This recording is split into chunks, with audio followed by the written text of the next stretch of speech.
Hello everyone and welcome back to Chaos Creations 2025. Now, before I say anything, I actually have done a few videos. I just haven't posted any because it's mostly about 3D printing miniatures and 3D printing for Warmaster and so forth. And I get a lot of hate messages over 3D printing, for miniatures and so forth. So I don't know, I got a bit gun shy and didn't post any. But today I want to talk to you about 3D printing cosplay props and the methods that I use now for getting rid of layer lines. Now, part of this is for a Yarrick cosplay. It'll be the big claw. This is one of the side pieces, and it's nice and small and it fits on the screen so I can show you. Excuse me. Now, I'm sure you can see, hopefully, the layer lines. They're quite predominant for me. They're not as bad. This is printed at 0.1, so the layer lines are very small.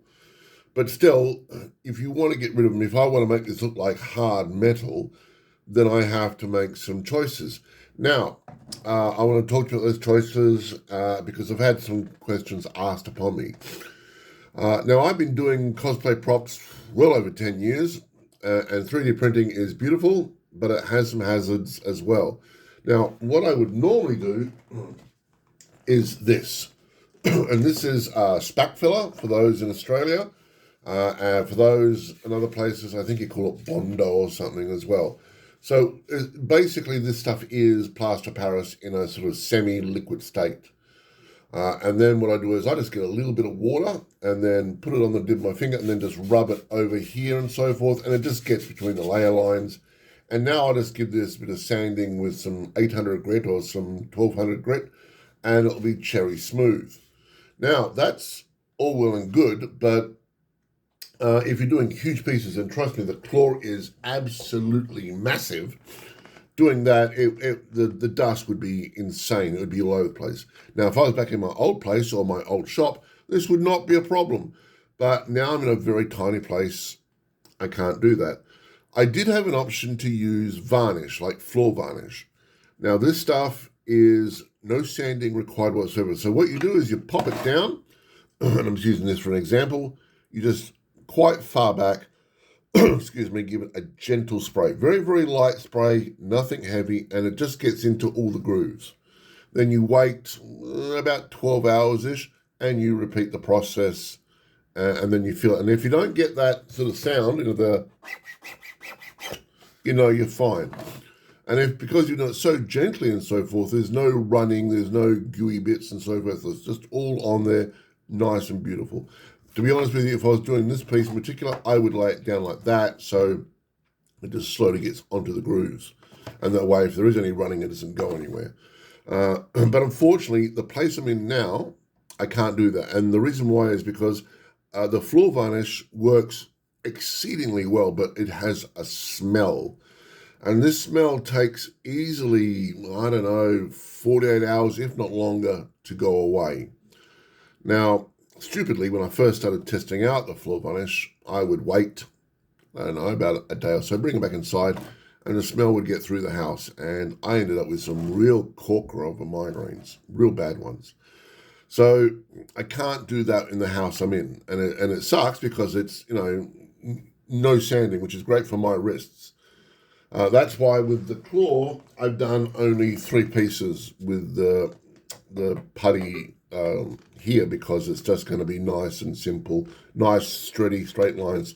I can knock them out in like a couple of hours, all well and good. So for the main part of it, I am using an old favorite, which is putty primer. Now this stuff is fantastic. It was told to me by a person at a local maker factory, and he said, look, just layer it on bit by bit by bit, much like the varnish, and then give it a sand back, and away you go.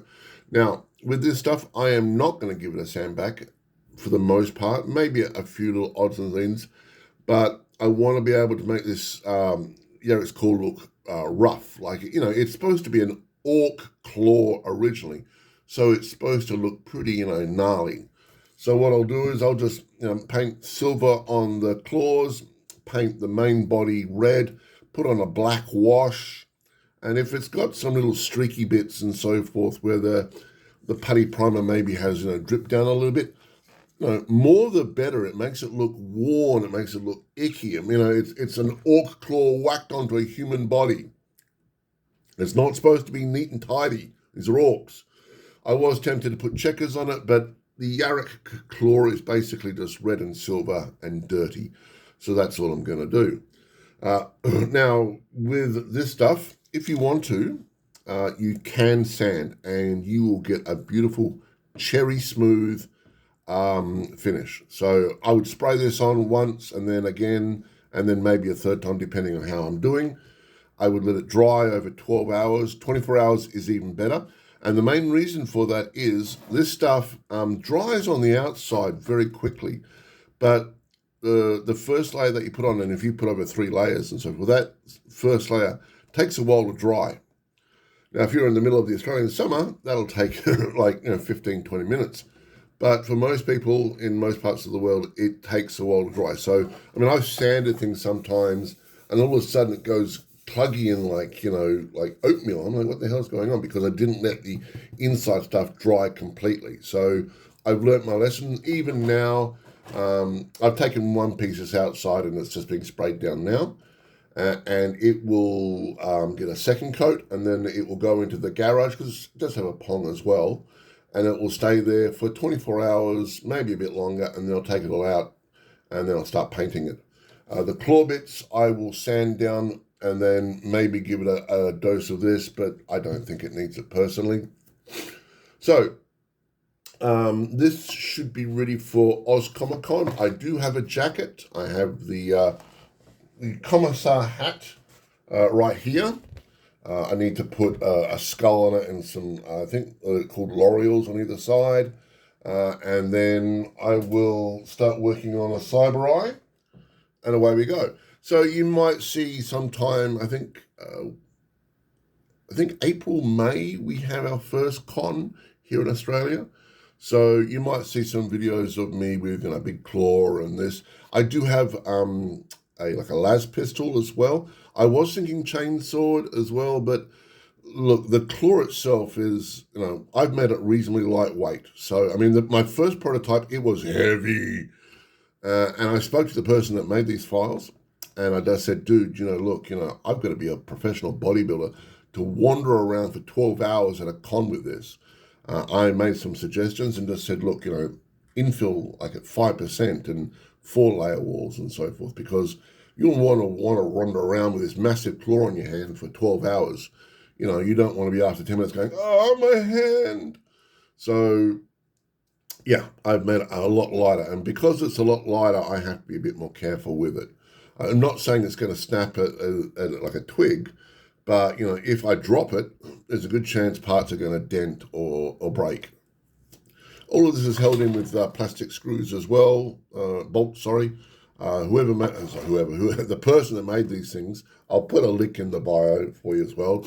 He has done workable chain swords, workable chain axes, and other things. I think he's working on a power fist now, or whatever you call it, power glove. So that'll be interesting. So I'll have a pistol in one hand, so that's nice and light, and I can have the claw in the other. And I'll wear a nice jacket. I don't have like a vest, unfortunately. So I might have to just put something over the top, and I'll just walk around with quotes, glory for the first man to die, and so forth, things like that. And it'll be fun. Normally I do huge cosplays with masks on and Space Marine, Chaos Space Marine, this, that, and the other. This year, I'm just going to go a bit more lighter. Pardon the pun. The claw is not going to be that light, but at least to be able to see my, when I'm walking around with one eye, I guess, because I've got a cyber eye. So maybe that's not the right thing to say, Mr. Chaos. Anyway, I'm babbling. If you have any questions, just ask. Now, for floor varnish, I just get the bog standard floor varnish that you buy from a hardware store. If you've got a lot of, wide open area, then please use the floor varnish, give it a test, have some fun, play around with it. But for me, sadly, at the moment, it's either the spack filler and this, and even this is very naughty of me. Everyone have a great day. This is Chaos signing off, and always remember, love the game, love life, Chaos out.